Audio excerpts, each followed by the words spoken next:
Hi guys, Ram Ram, Radhe Radhe. तो सुबह हो चुकी है। सुबह तो बहुत देर पहले हो चुकी थी और 9:50 हो गए हैं। तो मैं चाय पी चुका हूँ। अब मैं जा रहा हूँ कबूतरों के लिए जो रोटी आती है ना, उसको सुखाने जा रहा हूँ। तो मैं आपको दिखाऊंगा। और बहुत सारी रोटी तो मैं पहले से धूप में डाल दी है और कुछ रोटी आज आई हैं। तो मैं देख रहा हूँ, मैं बोल देता हूँ यहाँ पर रोटी इकट्ठा कर देना। ये काउंटर है, तो इतनी आज फिर रोटी आ गई हैं।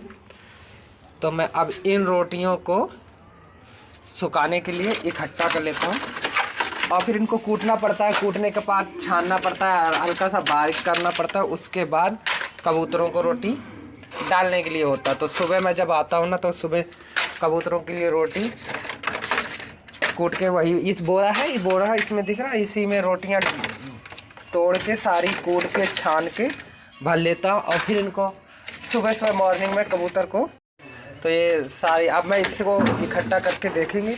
इतनी सारी रोटियां हो गई हैं।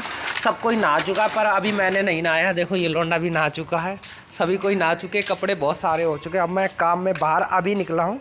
ये मैंने पहले से रोटी सुबह सुबह डाल दी थी और ये रोटी सारी है। ऐसे कूटने के बाद ये बारीक सी हो जाती हैं। ये देखो मैंने पहले से कर रखी थी, तो ये हो गया। बाद में इनको कूटते हैं, अभी सूख जाए थोड़ी बहुत। कुछ गीली रोटी हैं, जैसे ये है, अभी रोटी गीली है। तो ये सूखने के बाद मैं इनको कूटूंगा, फिर इसी कट्टे में भर के छान के बढ़िया सा बारीक बना लूँगा, जो कबूतरों के गले में ना लगे। तो गाइस अभी मैं इनको कूटूंगा। तो सब ने कपड़े धुल लिए, अभी मैं बाहर निकला हूँ, आज संडे है।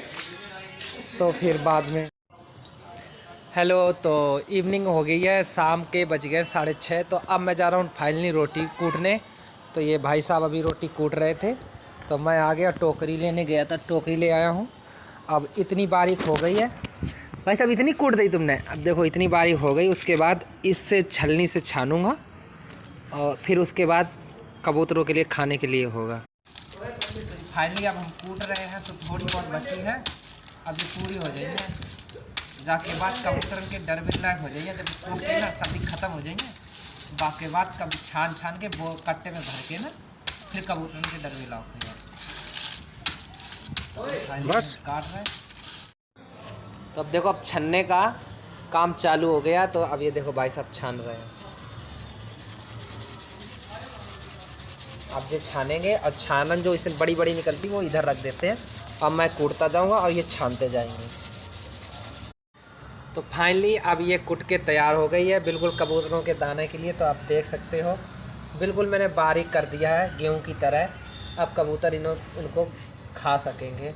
तो गाइस आप लोगों से भी मेरी विनती है कि आपके घर में अगर रोटी बच जा रही है तो उसे एकत्रित करते रहें और उसे कूट के, ऐसे जो बोल नहीं सकते अपना पेट के लिए, तो आजकल तुमको तो मालूम है यहाँ शहर में कहीं दाना पड़ता नहीं है।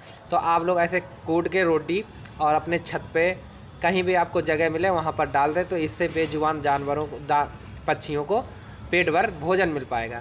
तो मैंने फाइनली इतना कर लिया है। ये हमारी देन नहीं, हमारे रूम पे तो इतनी बचती नहीं, अड़ोसी पड़ोसी और फ्लोर वालों की है, तो वे दे जाते हैं। धन्यवाद।